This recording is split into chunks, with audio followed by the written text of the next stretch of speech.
Hello, honorable members of the clan. So let's continue with part two of my thoughts regarding the last days of the liar Geninda on the stand, wrapping up evidence in chief with Baloy. Once again, guys, thank you so much for the super thanks that I'm getting from you guys. I highly appreciate it. May you be blessed abundantly. Thank you. Yeah, this is a lot of work to do, and I appreciate it when I'm appreciated in a form of a super thanks or even a super sticker when I am live. Thank you guys. Thank you. And thanks for also watching the ads though. The only thing that we are slacking is the likes. Can you please get us or get me to 1,000 likes, guys, per video? That is how YouTube pushes the video. Anyways, guys, let's go back to that mess of a testimony by Geninda. So basically now we're going to talk about Mr. Hlophe and the phone call that he got from Tumelo Madlala on the night that Senzo was deleted. He made a call to allegedly made a call to Mr. Hlophe and said allegedly uSenzo usedutshulwe ngephutha yindoda kaZandile. Basically meaning in English, Senzo has been accidentally shot by Zandile's boyfriend. Now, that phone call and that 205, please. I think, like I said in some videos, that some of the things I think they were done deliberately to be done in 2019, 2020, so that that so-called period where all these so-called cell phone records get deleted by Vodacom, so that they know they have that excuse or that ground to say, hey, such a call did not happen. Actually, Tumelo Madlala actually refutes ever saying that to Mr. Hlophe. Refutes. And then he adds a little spice and say, oh, well, the reason why Tumelo Madlala did not want to see us is because he's been threatened.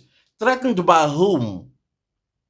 Who's the person that threatened Tumelo? Are you saying he was threatened by the Meiwas? Are you saying he was threatened by the police? We understand Mtogo, who also said that during the investigation, he was collected by Sergeant Buthelezi as well as Makubo. And he was driven to Pretoria where he was basically tortured. Is this what he's talking about? Because I was not quite sure why Mr. Geninda did not elaborate, since he's an elaborator on this particular point that Tumelo refutes, and he is not going to talk to anybody. The only people that he's going to talk about to are the late investigators. Me thinks he did speak and he did write a statement. I'm just saying, I think in that statement of the late investigators, he did admit to that. But now, because there's this, hey, they probably was shaken a little bit. And now he refutes ever saying something like that because it will not go with the narrative of the current story or a broth that has been cooked. It is not going to go with it at all. It's going to spoil the entire broth.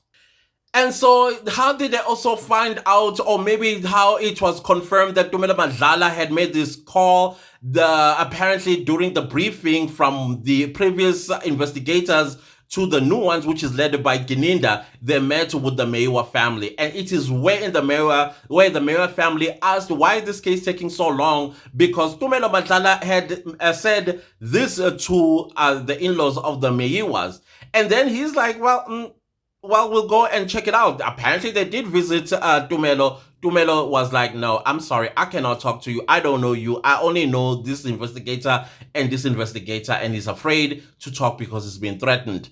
And so he refused that, and that makes Geninda feels very relieved if you were listening to him. And the way he explains it, he explained that with passion.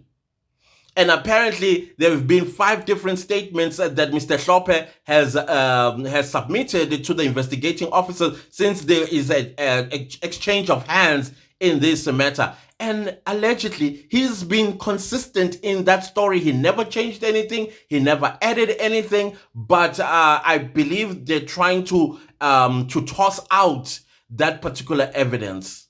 And they're going to toss it out simply because it doesn't have a 205. But Oksalayo, Tumelo Madlala has a conscience. He knows the truth.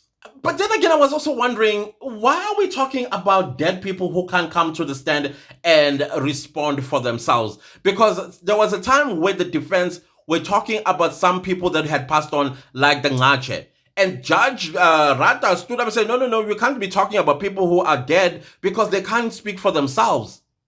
So now why are we talking about late police officers in this matter? The inconsistency as well was really, really bothering me on the last day, which was on Monday.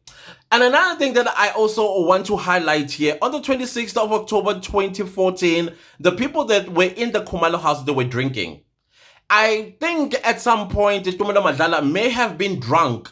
And in a state of drunkenness, you know the truth always comes out, right? And that is why he made that call. When he sobered up and he realized, oh my goodness, I could actually go to jail for this, for something that I did not do. Hence, he is resisting. Hence, he is refuting that he made that call. Again, without the 205 of that call, chances are this evidence may actually get thrown out. And Gininda was also refuting that Mr. Hlophe's statement was missing in the docket. And he was like, no, no, no, it's there, it's there, it's there. It's even distributed to the defense.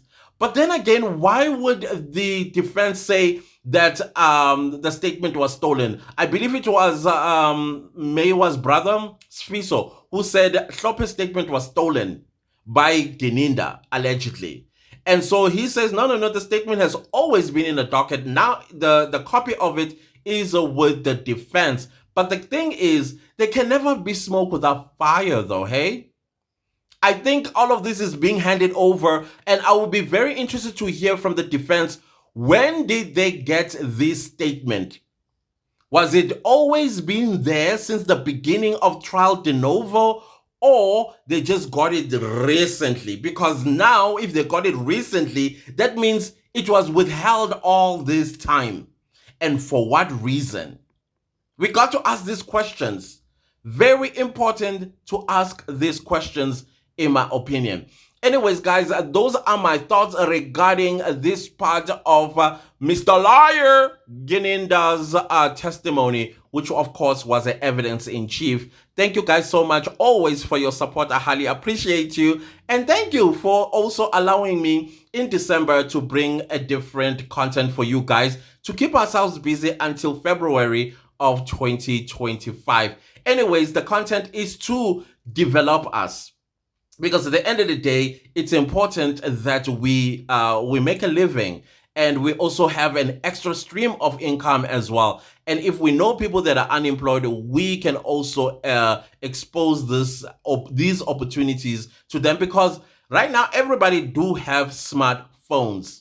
The only problem I can understand is Wi-Fi or data. But there are malls and police stations and other government buildings that you can go to where Wi-Fi is free. They can create videos, they can do reels, TikToks, and then upload, build their personal brand from there. Anyways, guys, let me not bore you too much, because we are still going to be doing this in December. And thank you so much for your support, ever so much. Thank you, guys. You have absolutely no idea about that. And let's see each other in my next video. But before you go, like, share, comment, and subscribe. And when you do subscribe, make sure to click the bell notification. And if you like us, you will click the bell notification, because we come here with 2 of our IQs, rub them together, and spark an opinion about what we are hearing in that courtroom in the North Gauteng High Court in a Senzo Mewa deletion trial. See you guys later. Goodbye.